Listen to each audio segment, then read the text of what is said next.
Now we have reached to Unit 2, Module 3, which is the last module of Unit 2, where we will discuss about active and passive voice.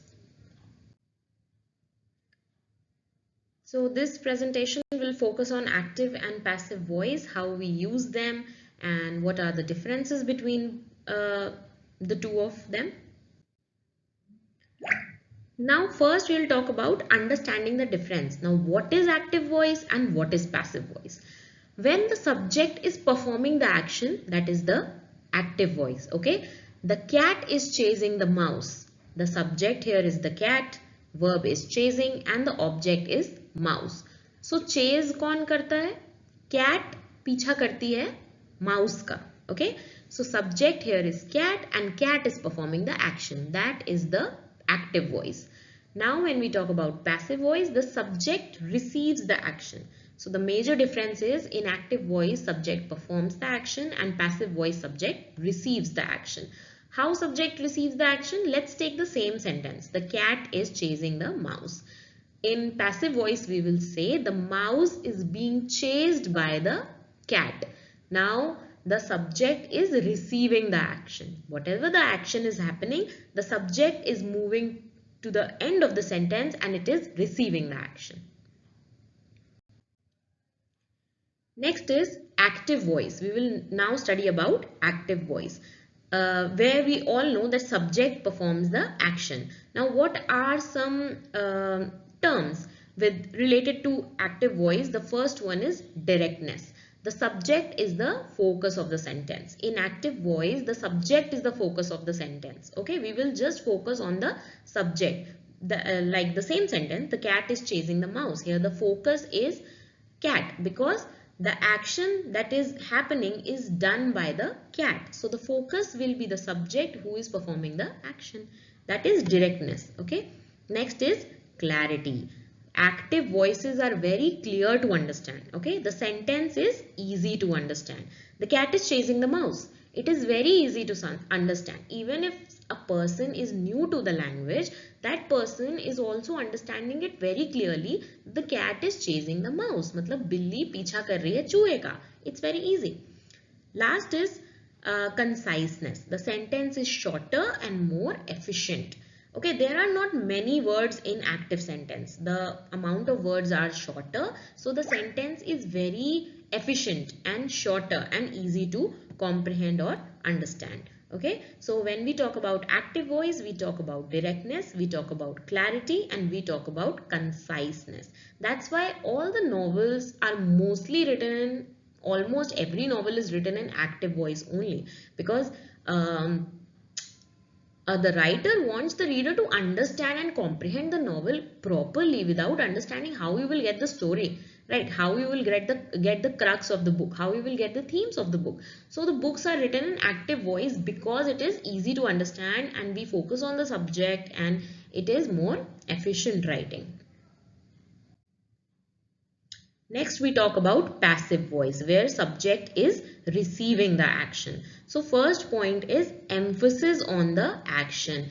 In the active voice, the subject had the emphasis, but here in passive voice, the emphasis is on the action. Okay, the action is the hero here.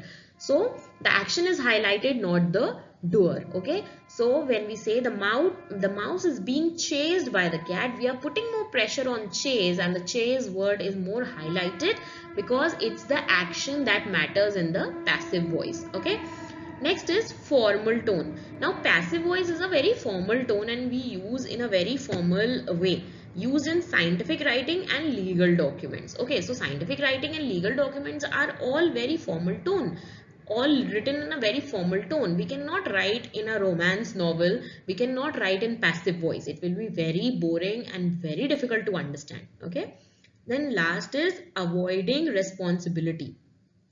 So here when we say the cat is chasing the mouse, we are giving the responsibility, we are like throwing the responsibility on the cat. That cat is chasing the mouse, the responsibility is full on the cat.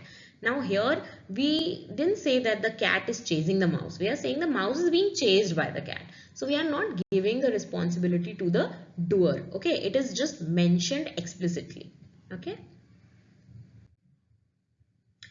Next is when to use active voice and when to use passive voice. Okay, so when we want to be clear and very concise, like and very correct, like in novel we need to be clear because the reader won't understand if we are not clear, so we use active voice. Then if we want to be very direct and very engaging, okay, again the example of a novel, like it has to be engaging, then only more people will buy your novel. If you want to be the bestseller, you have to write in active voice.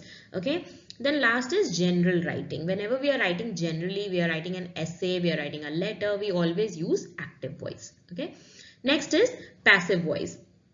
When do we use passive voice?